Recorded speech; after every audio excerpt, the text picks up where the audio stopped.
Кутмандуу кечиңиздер менен урматтуу теле көрүүчүлөр, эфирде учур маселеси, аны мен Фироза Ашымбаева алып барам. Бүгүн биз билим берүү тармагынын алып барып жаткан иш аракеттери жөнүндө сөз кылабыз. Дал ушул темага байланыштуу биз конокторду да чакырып алганбыз. Тааныштырып кетсем, Авазбек Асанов Ош шаардык билим берүү башкармалыгынын башчысы, ошондой эле Абдисаид Каримбеков Ош шаардык кеңешинин депутаты. Саламатсыздар коноктор, бүгүнкү биздин студияга кош келипсиздер. Урматтуу теле көрүүчүлөр, учур маселеси программасы түз эфирде. Андыктан сиздерде суроолор болсо, билим берүү тармагына суроолоруңуздар болсо калтырсаңыздар болот. Албетте биздикке келген коноктордон жооп алып берүүгө аракет кылабыз.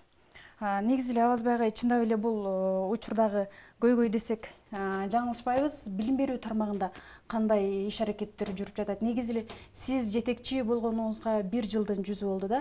Билим берүү тармагын кандай эмнелерге жетиштиңиздер? Эмнелерди өзгөртө алдыңыз? Мен жалпы эле билим берүү тармагынын көйгөйлөрү жөнүндө бир учкай айтып кетейин.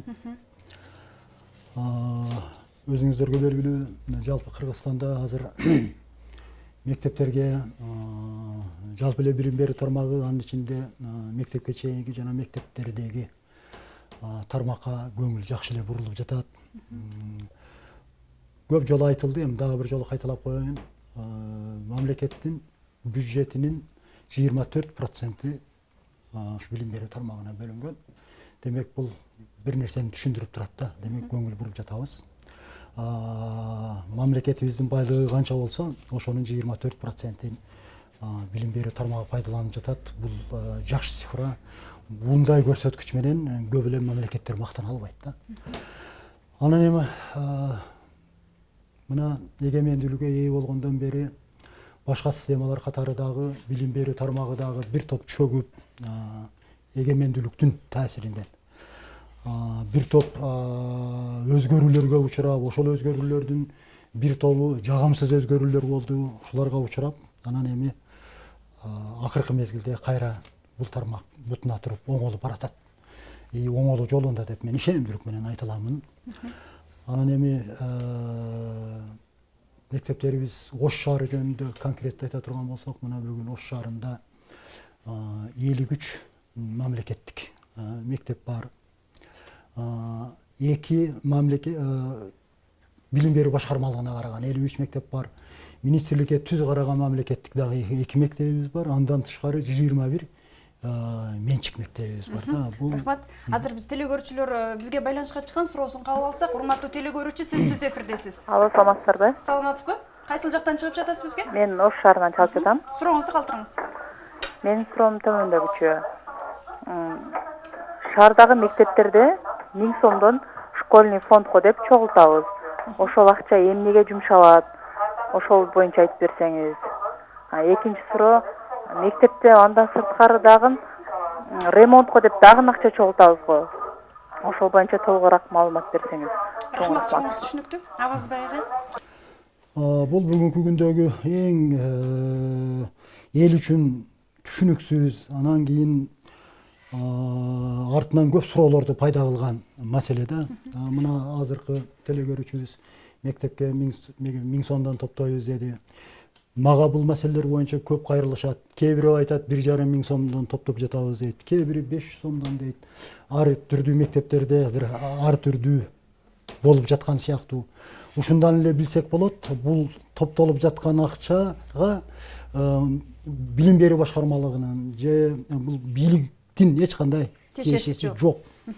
Мектепти спонсорлор аркылуу жана башка колдоочулар аркылуу мектебибиз жардамга муктаж, аны жашырбай эле айтайлы. Жардамга муктаж. Анан эми ушул жардамдын көбүн спонсорлор беришип атат, эл аралык уюмдар берип атат, фонддор берип атат. Ошолордун ичинде эң көп жардам берген булар ата-энелер. Бирок айрым Мен учурда азыр ушул милдеттендирилет бир нерсени айтып коюшум керек. Мектеп айтайлы директору аркылуу, завучу аркылуу же башка мугалими аркылуу акча жыйнаганга эч кандай мүмкүн эмес, ал туура эмес.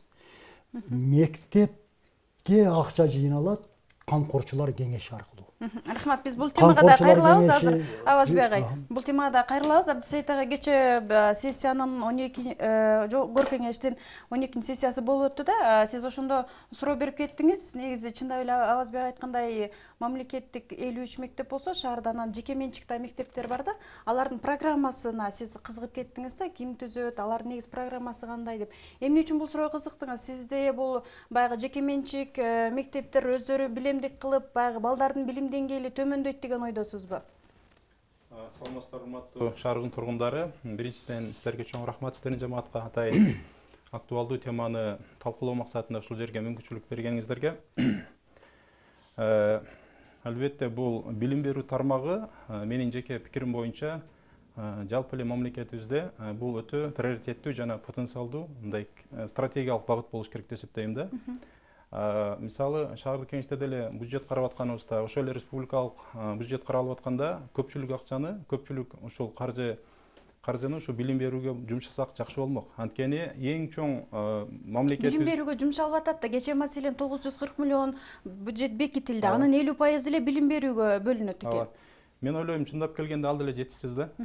Себеби дегенде биздин келечекти эртеңки күндө ушул мамлекетибиздин, шаарыбыздын келечегин оңдоп, жакшы бир шарттар түзгүбүз келсе, чоң жакшы бир кадрлар даярдашыбыз керек да. Ал үчүн ошол бала бакчадан баштап абдан жакшы көңүл буруп, шарт түзүп берип, анан мектептерде да ошондой бир деңгээлде даярдашыбыз керек. Чындыкта бүгүнкү күндө ошол каржы булактар жетишсиздиктен көп маселе жаралат. Жана эле жогоруда айтып кеттиңиз, акча топтоо маселеси. Ошол жетишпегендиктин натыйжасынан келип чыккан маселе.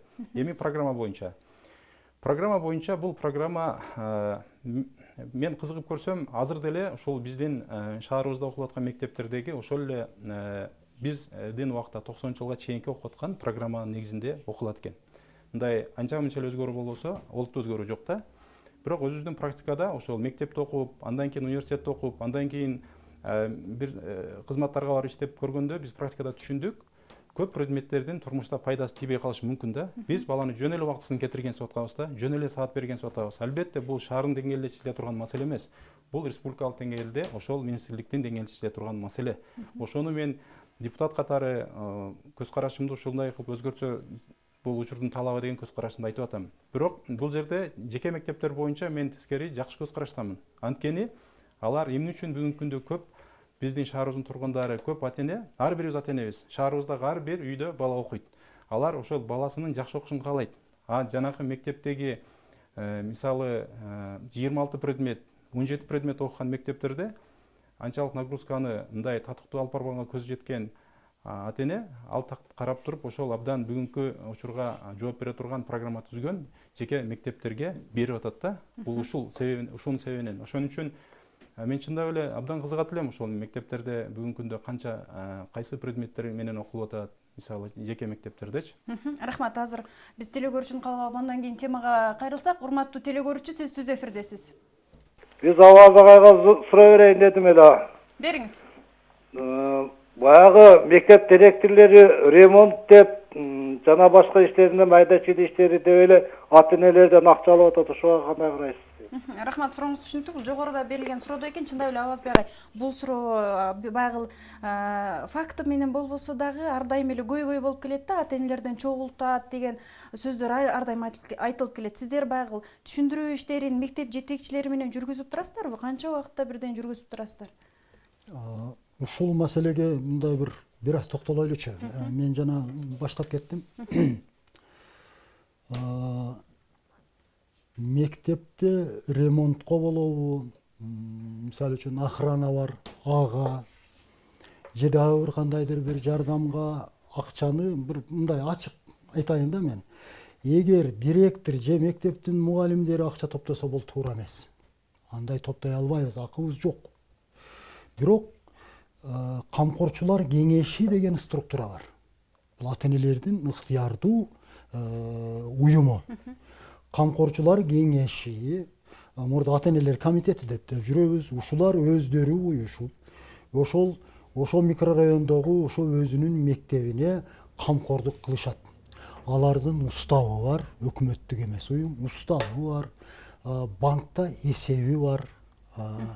Анан алар ата-энелер менен иштешет.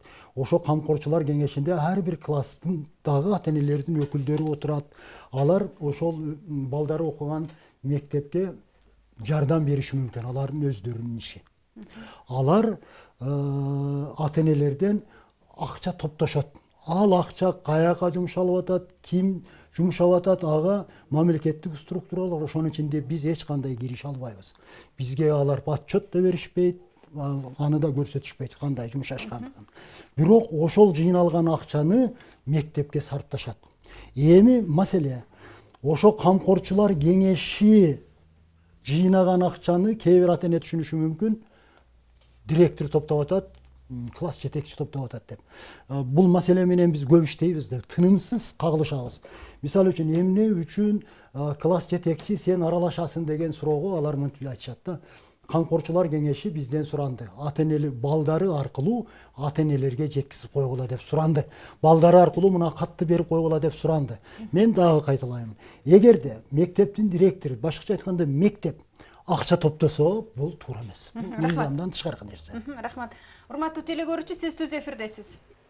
Мен сүйлөй берейинби? Сүйлөй бериңиз, сурооңузду бере бериңиз. Алло.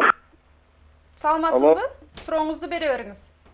Жанагындай эле темада ошо окшош эле. Ошол Ош районундагы медицинский колледждеги студенттерди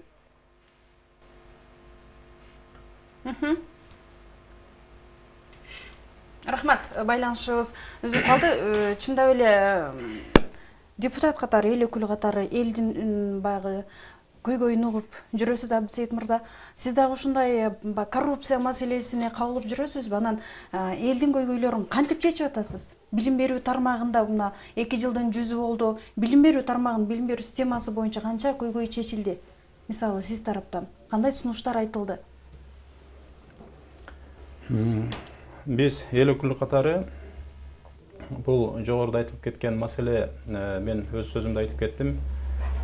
Ошол акчанын жетишпегендигинин айынан, ошол мектептин өзүнүн материалдык базасынын начардыгынын абалынан ушул маселе келип отурат да. Муну баарыбыз мындай кээ бирде түшүнбөстөн аша чаап атса, кээ бирде түшүнүү менен мамиле кылган дагы жерлер бар да. Ошон үчүн Авазбек агай жогоруда жакшы маалымат берип кетти. Менин билгеним боюнча деле бул мыйзамсыз акча топтогон. Бирок ошол эле убакта ата-эне өздөрүнүн ыктыяры менен жанакы мен билгенден ар бир эле ата-эне ыктыярдуу болуп топтой бербейт. Анткени биз деле баягы балдарды окутуп жүрбөйбүз. Ар бир эле ата-эне ыктыярдуу болуп топтой бербейт. Бирок милдеттендиргендей да болуп калган учурлар болуп калат да. Эми сиздер тараптан түшүндүрүү иштери болсо.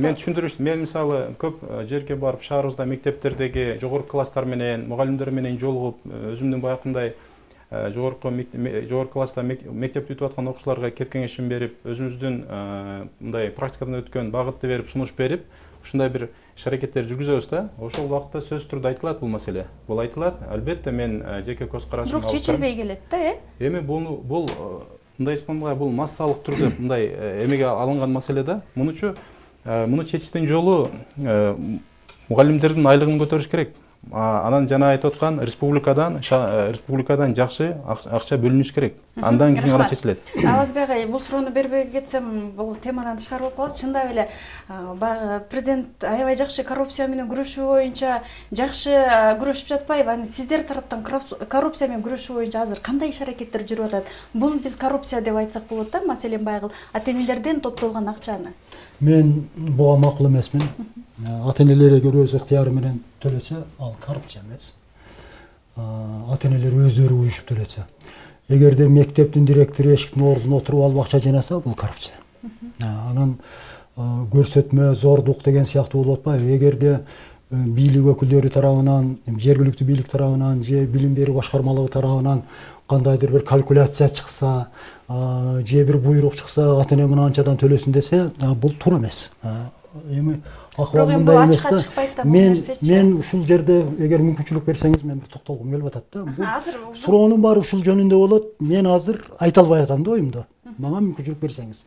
Ушул айтканы. Мен мындан баштайм. Биздин Ош шаарындагы билим берүү башкармалыгынын бюджети 2 тармактан турат.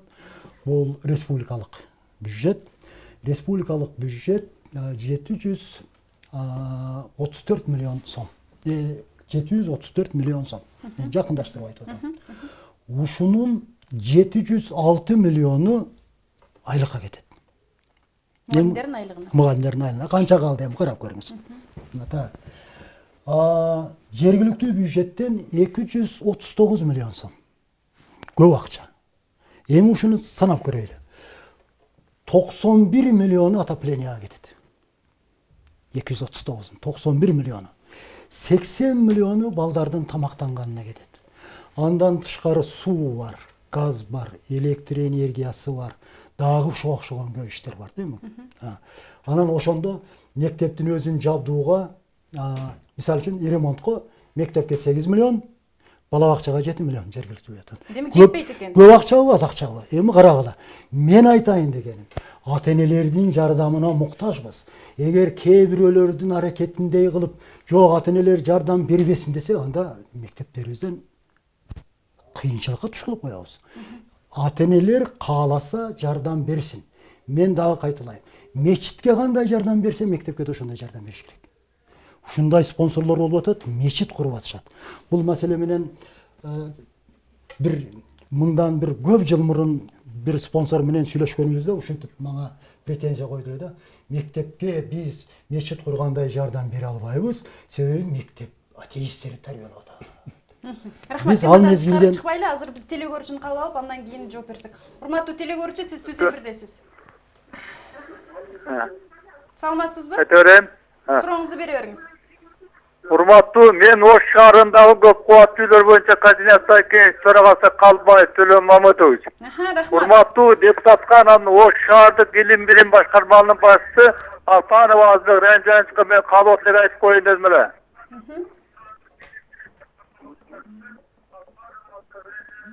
Рахмат. Бул биздин ушул атуулдаргачы мен кааларым мындай да, эми ушул өзүнүн мол тажрыйбасын топтоп келип, мына Алпанова Азбек Ранжанович мына бүгүнкү күндө шаардын илим билим башкармалыгын жолго салды да. Ошондон эмгегин баалаш керек дагы. Мен келаткан майрамы ак жолтой майлы сүттүү болсун, ден соолугу үчүн баш таштан болсун. Урматтуу депутаттар менен бирдикте ушу Кыргыз Республикасынын Ош шаарындагы мынагу илим билим башкармалыгын оңдолушуна, түздөлүшүнө, илимди билимди жаштарды тарбиялай беришине мен чын жүрөктөн тилектешмин. Рахмат, кабыл тилеңиз. Рахмат. Бул кабыл тилек болуп кетти окшойт сиздерге. Ошондой болуп окшойт. Негизи Авазбек агай, биз коррупция маселесинен бир аз чыгалы дагы мугалимдердин абалы жөнүндө сүйлөштүк. Эртең маселенин 22-синен баштап мугалимдердин диагностикалык аттестациясы башталат экен да, сиздерде. Эми да деп коет экенсиздер. Азыр учурда мугалимдер кызуу даярдыкта жүрүп атыптыр. Маселен экзаменге даярдангандай элечи, былтыр дагы өткөн бул аттестация, анан мугалимдердин көпчүлүгү дал ушул аттестацияга даярданып, окуучулардын билимине, билим берүүсүнө байгыл аз убактысын коротпой жаткан жокпу? Мындай деп айтайлычы. Бир аз дагы бир башкача басым жасаган келип атат. Биз азыр кызуу даярдык мектептердин аккредитациясына даярданып атабыз. Министрлик, өкмөт ар бир мектепти аккредитациядан өткөзөт. Мына ушул март айынын этегине чейин Ош шаары өтүп бүтүш керек. Азыр Бишкек шаары дагы кээ бир райондор өттү. Мына бизге кезек келди. Азыр жалпы мугалимдерибиз ушуга кызуу даярданышып атышат. Эми ушундай адамдар болушу мүмкүн. Ишин мындай бош койсо, өзүнүн үстүнөн иштебесе, мындай жакшынакай жайбаракат жүрсө деп, эми турмуштун шарты андай эмес. Биз мугалимдерибизди өзүнүн үстүнөн иштөөгө шартта түзүшүбүз керек, ошону талап кылышыбыз керек. Анан жана сиз айткан иш-чаралар бул өзү Ош шаарында гана болуп жаткан иш-чаралар. Бул мен билгенден башка райондордо башкача формада өтүшү мүмкүн. Биз Ош шаарында бардык мугалимдерибиздин билимин мынтип бир тест аркылуу учкай текшердик. Аны текшергенде биз ага баа коюп өттүң, өтпөдүң деген максатты койгонубуз жок. Биз ар бир мугалим менен ачык сүйлөштүк. Биз көз карандысыз билимиңи текшерип өзүң айтайлы. Ким экендигиңи. Анан өзүң жыйынтык чыгар. Ушул эле деңгээлде аны жазалаш же башка максат эмес. Бирок биз айттык, эң алдыңкы орундалган 10% мугалимдер ол биздин кадрдык резервибиз болсун. Ал биздин тажрыйбасын жайылткан катмарыбыз болсун, биз ишенген адам болсун. Артта калгандарды өзүңүн үстүңөн иште деп айтайлы деп. Мына ушундай, ушул сыяктуу мен дагы бир топ иш-чараны айтышым мүмкүн. Бир 6 иш-чара өттү. Ушунун негизинде ар бир мектептин рейтинги чыгат. Азыр бүгүнкү күндө шаарыбыздагы ар бир мектеп өзүнүн канчанчы орунда экенин билет. Акыбал кандай десе орточо эл катары дей албайт. Өзүнүн орду бар. 10-чу, 15-чи, 20-чы, 49-чу орду бар.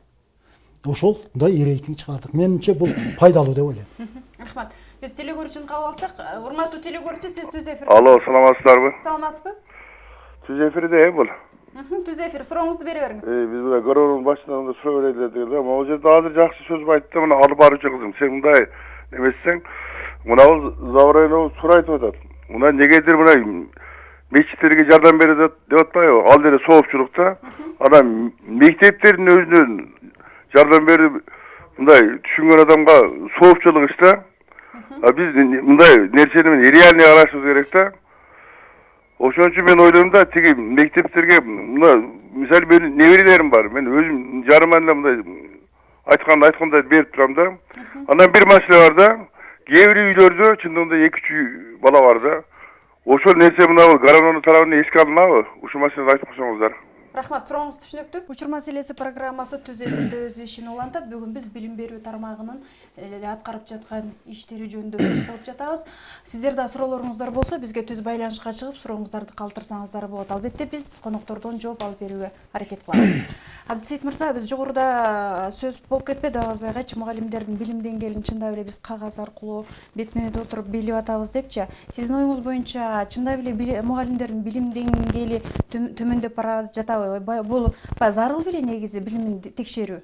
Анткени алар 5 жыл окуйт, дипломду алат, баягы жумушка кирип жатканда дагы директор менен, жетекчиси менен анын билими текшерилет жетекчиси аркылуу. Кандай ойлойсуз, бул өзү зарыл беле? Албетте зарыл деп ойлойм. Анткени жакшы билесиздер, акыркы мына айрыкча Советтер Союзу кулагандан кийин 90-жылдан кийин, айрыкча 2000-жылдан кийинки бүтүргөн ошол биздин курактагы жаштагы ушул бүгүнкү мугалимдер университетти бүтүргөндөрдүн деңгээлini текшерген туура маселе. Анткени бул бүгүнкү күндөгү системаны Союздун убагына салыштырбаш керек. Бүгүнкү күндө биз баягы капитализмге өттүк да баарыбыз. Капитализм убагында бүт баарын акча менен өлчөп, акча менен чечип атабыз. Ошон үчүн биздин эртеңки күндө мамлекетибиздин келечегин тарбиялап аткан, ар бирибиздин балабызды, кызыбызды чоңойтуп аткан, ага өзүнүн тарбиясыны, идеологиясыны, багытыны, билимин берип аткан ошол эң жооптуу адамдардын билим деңгээлин текшерип, алардын ошол өзүнүн канчалык деңгээлде кесибине кесипкө экенин билип коюш менимче бул ашыктык кылбайт, тескерисинче алардын жоопкерчилигин көбөйтөт. Ошол убакта мен айткым келет эле, бүгүнкү иштеп аткан мугалимдерге баарына чоң рахмат айтам. Анткени бул жогорку кеңеште да айтып кеттиңиз, жогорку кеңеште дагы, шаардык кеңеште дагы, жергиликтүү бийликте да көтөрүлүп келатат, ошол айлыктарын көтөрөлү депчи. Мына 5000 сомдон баштап иштеген дагы мугалимдерди көрүп жүрөбүз. Ошол бүтүндөй убактысын берип, өмүрүн бергенчи, ошолорго чоң рахмат. Эми бул жерде бир эле бүт нерсени акча менен өлчөбөш керек деп ойлойм да. Мугалим мисалы биз үчүн абдан бир сыймыктуу инсан. Анткени ал эртеңки күндүн бир эле өзүнүн баласынан сырткары канчалаган мамлекетке кызмат кылган гений эртеңки күндө мыкты кыздарды, балдарды тарбиялап атышат да. Ошон үчүн аларга болгон мамиле бир эле акча менен эмес, эртеңки күндө сыйырмат менен дагы кайтып келиши толук ыктымал. Сиздин оюңуз боюнча мугалимдердин айлык акытын жогорулатуу керек. Айтып келет. Бизде негизи эле биринчи кезекте ушу билим берүү тармагы чыгыш керек. Бүт тармактардын алдынан биринчи кезекте ушу билим берүү тармагына басым коюшубуз керек деп ойлойм да. Мына адамдык ресурс деген түшүнүк бар. Бүгүнкү күндө биз мына мисалы жол курулуш маселесини, капиталдык курулуш маселесини, инвестиция тартуу маселелерин, экономиканы, социалдык чөйрөлөрдү сүйлөйбүз, бирок адам жөнүндө аз сөз кылабыз да, адамдын тарбиясы жөнүндө. Мен сиздерге бир мисал менен айтып кетейин. Мына Түштүк Кореянын территориясы Кыргызстандын жарымынчалык 50 миллион калк жашайт. Ал мындай жарым аралда турган мамлекет да. Ал жерде эч кандай аграрный сектордагы жок, аграрный тармактагы өнүккөн эмес. Алар эмненин себебинен бүгүнкү күндө өнүгүп, алдыңкы мамлекеттердин арасына келди. Ошол адамдык ресурстун негизинде да. Ошон үчүн биз качан адамдык ресурстурду, адамдагы потенциалды мындай бир жогорулатабыз, ошондо гана өнүгөбүз. Бир ушул эле жол да. Рахмат. Бизде азыр эфирден сырткары аябай көп суроолор келген. Азыр биз телегөрүүчүнү кабыл алып, андан бирге жооп берсек. Урматтуу телегөрүүчү, сиз түз эфирдесиз. Алло, саламатсыздарбы? Саламатсызбы? Менде да жанагындай эле суроо болчу. Бере бериңиз сурооңузду. Ош районундагы медколледждин студенттерине кураторлору жаңагы Тезирээк сүйлөсөңүз. Нооруз майрамына 350 сомдон чогулткула биз өткөрүп беришибиз керек деп мындай талап коюп атыптыр да. Болбосо окуудан отчисление кылып беребиз деген чыкчы. Ошого жардам бере аласыңарбы? Эми алардын атын атасаң эми окуудан айдалып кетишибиз дагы мүмкүн деп атышат да. Ошону кандай карайсыңар? Жардам бере аласыңарбы? Рахмат, сурооңуз түшүнүктүү. Бул эл өкүлү баягы элдин үнүн уккан сизге карата суроолор болду окшойт. Негизи азыр Ош районундагы медколледжде акча Ноорузга карата 350 сомдон топтоп атат студенттерден. Эмне себептен? Ноорузга карата, майрамга карата топтоп атат. Бул эми мыйзамдуу деп суроо берип атат да. Негизи баягы азыр биз коррупциядан чыга албай атпайбызбы? Эл өкүлү катары айтып кетсеңиз, эми бул студенттерден топтоо, студенттер деле окуучулар сыяктуу эле бирөөнүн көзүн карайт да, ата-эненин көзүн карайт. Алардан топтоо зарыл беле өзү? Эми бул жерде бир эле жооп бар. Эч кандай зарылчылыгы жок эле, эч кандай милдеттүү эмес, ага эч кандай мыйзам жок. Болгон эле баягы студенттер эми окуучуларга караганда жоопкерчиликти сезген. Бизде баягы 18 жаштан өйдө толук кандуу өзүнө жооп берген жарандарыбыз болгондуктан алар өз ыктыяры менен чечиш керек бул маселеничи. Бирок эгерде ошол колледждин жетекчилик тарабынан же болбосо мугалимдер тарабынан кандайдыр бир деңгээлде мындай кысым көрсөтүү, ошондой бир деңгээлде боло турган болсо, анда алардын жоопкерчилигин караш керек. Ал туура эмес. Биздин баягы эфирибиз куруу болбош үчүн булар үмүт менен бизге байланышчыга чыгып атпайбы? Сиз эл өкүлү катары убада берип кетесизби? Ошол медколледжге барып, алардын абалы менен таанышып, чындап эле алар акча чогултуп жатабы, билип, негизи эмнеге чогултуп жатканын билип бересизби? Бул студенттерге убада берип кетесизби? Албетте, анда ошол эфирден кийин ошол байланыш алып, мен барып, ошол студенттер менен жолугуп, көйгөйүн угуп, өзүмдүн баягы ошол көз карашымды, оюмду айтып, мугалимдер менен жолукканга даярмын. Рахмат. Авазбек агай, сиз эфирден сырткарда айтып кеттиңиз, баягы коррупция маселеси көп суроолор болуп атат, мага көбүрөөк убакытты бериңиз депчи. Жогоруда эфирден сырткарыда суроолор берилип кетпедиби?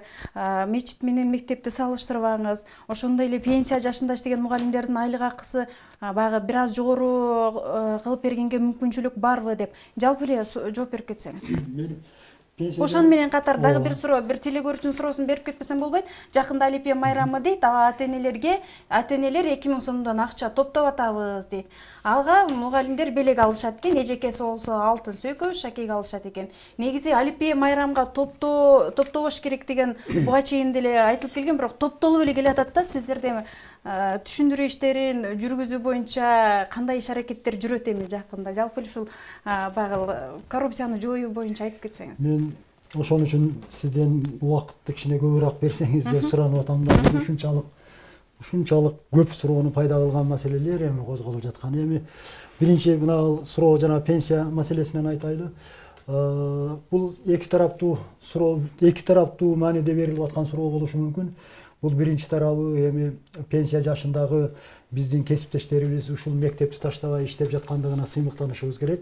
Эгерде мүмкүнчүлүгү болсо, иштөөгө мүмкүнчүлүгү болсо, биз алардын тажрыйбасына, алардын жардамына муктажбыз. Мен бир тармагын айтып коеюн. Мисалы үчүн башталгыч класстарда, айрыкча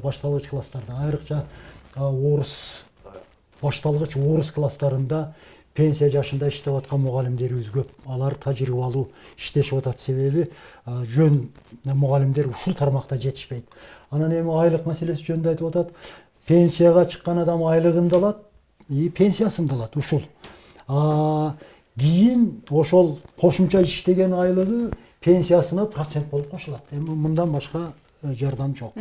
Анан эми экинчи мааниде берилип аткан болушу мүмкүн. Эмне үчүн пенсия жашындагыларды иштетип атасыңар деп. Анан эми эгерде айрыкча мугалим катары бул жетишпегендиктен болот да, жетишпегендиктен. Кээ бир тажрыйбалуу мугалимдер жетишпеген тармактарыбыз бар. Ошол эле мен жана айткан орус класс, башталгыч класстарында орус тилиндеги предметниктер жетишпей атат. Ошол учурда биз пенсионерлерди колдонууга мажбурбуз, биз даже суранууга мажбурбуз. Экинчи маселе пенсия жашында жетекчилер. Алардан биз тескерисинче эми эс алгыла, жөн мугалим болуп иштегиле деп суранабыз. Бирок муну регулировка кылган бир мыйзам жок. Муну ал токтот деген мыйзам жок. Биз түшүндүрүү иши менен гана иштейбиз. Анан мектеп менен мечитти аралаштырбаш керек деген сөз болду. Чагында мектеп деле мечит сыяктуу, ал деле жардамга муктаж дегениме макул болгон теле көрүүчү болду окшойт. Эми бирок мен өзүм оюмду дагы кайталап коеюн.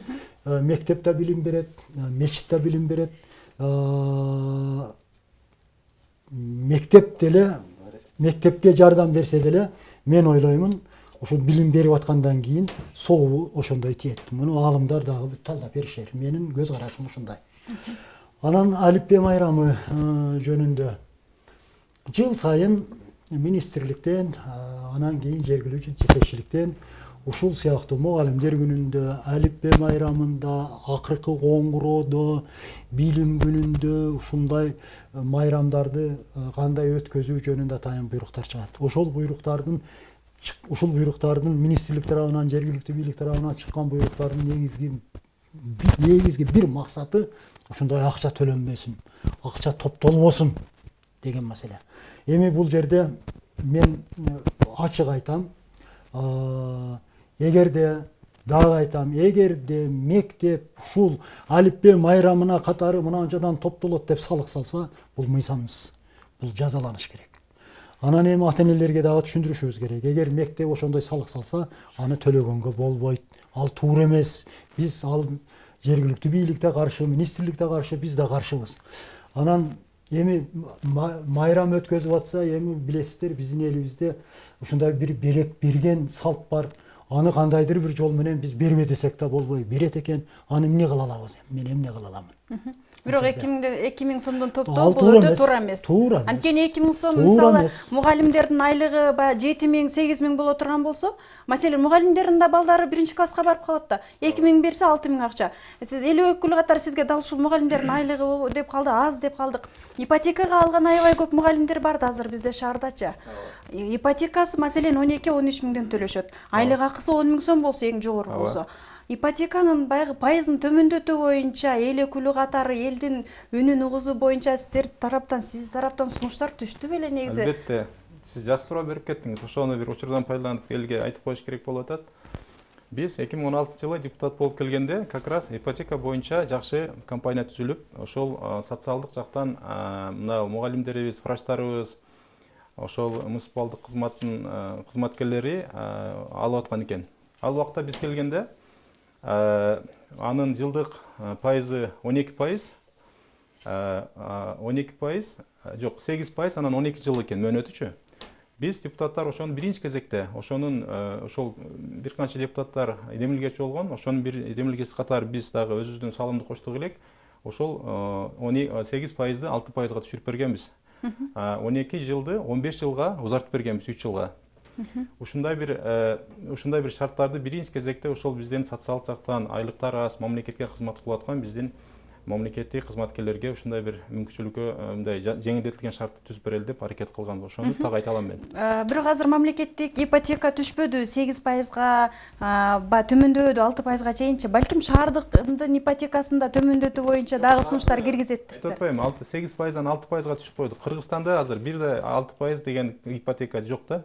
Ошо биринчи жолу ош шаардын эмесинде ушундай шартта бүгүнкү күндө алып атат. Анан экинчи сурооңуз боюнча жанакы айлыктары 6-7 миң болсо 13-14 миңден кантип төлөп атат деп атасыз да. Чындап эле. Эми биз мындай да, бир эле мугалим эмес да, анын мисалы эжеке болсо жолдошу бар, же балдары бар. Балдары жок дегенде бирөөсү Россияда жүрөт, бирөөсү базарда иштеп атат. Ал жерде айлык менен ол квартира сатып алыш эмес, жөнөкөй өзүнүн күнүмдүк расходуну чыгымыны толук жеткириш кыйын да.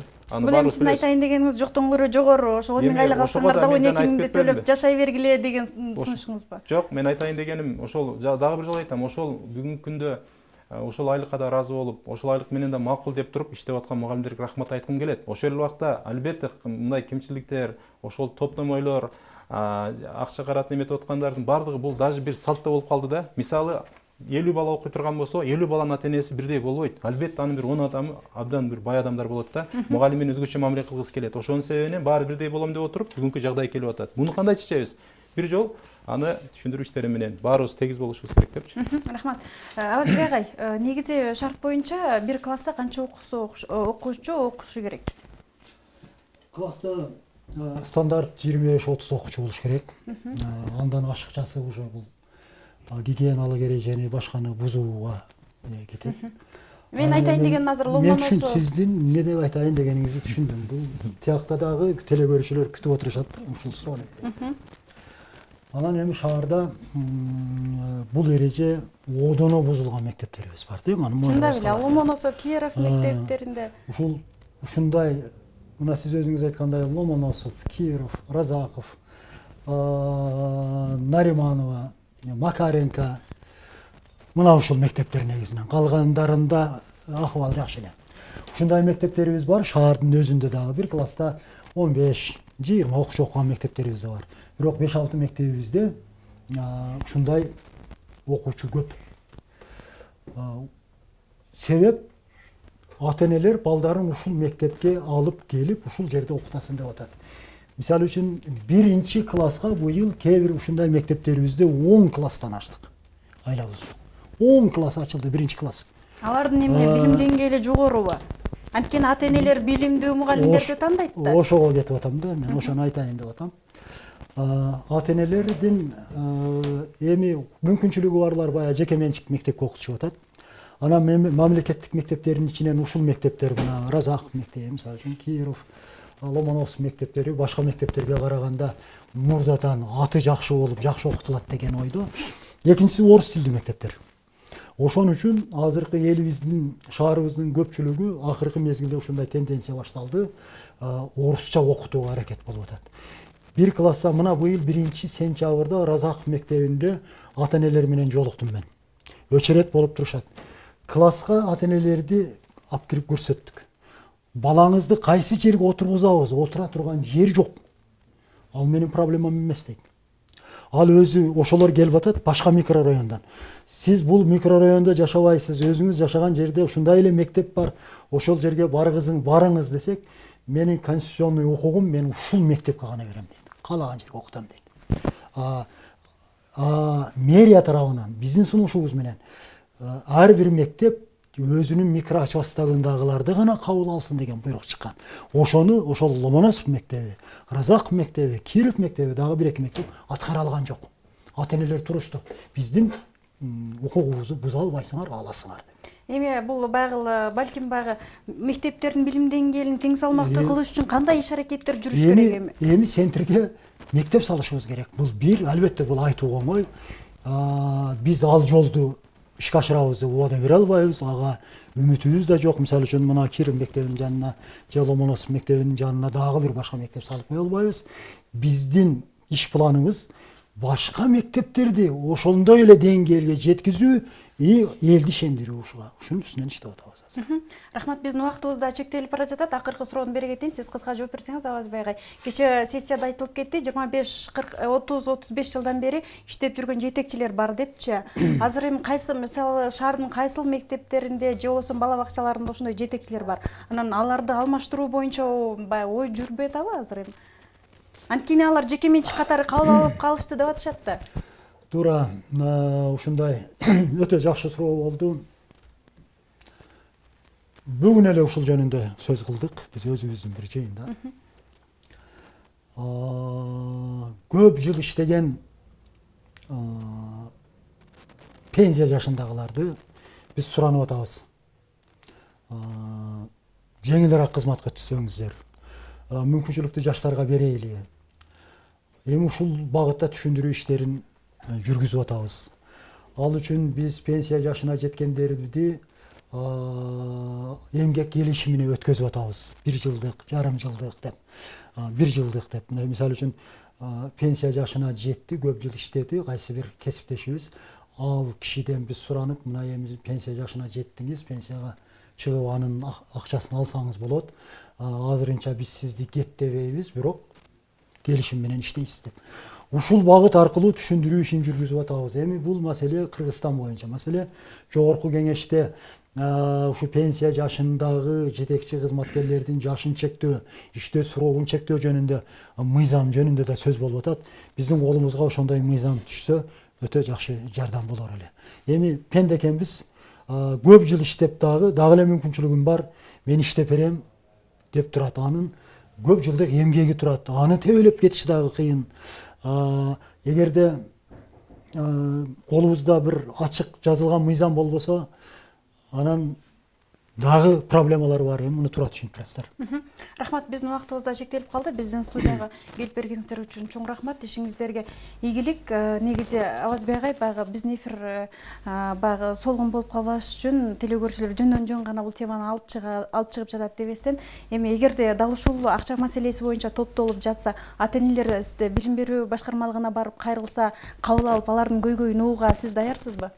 Мен даярмын. Бул маселе боюнча мага күнүнө эч болбогондо 3 адам келет. Бирок даярсыз, Мен даярмын. Рахмат. Эшигим ачык. Урматтуу телекөрүүчүлөр, учур маселеси программасы соңуна чыкты. Кийинки эфирден көрүшкөнгө чейин саламатта калыңыздар.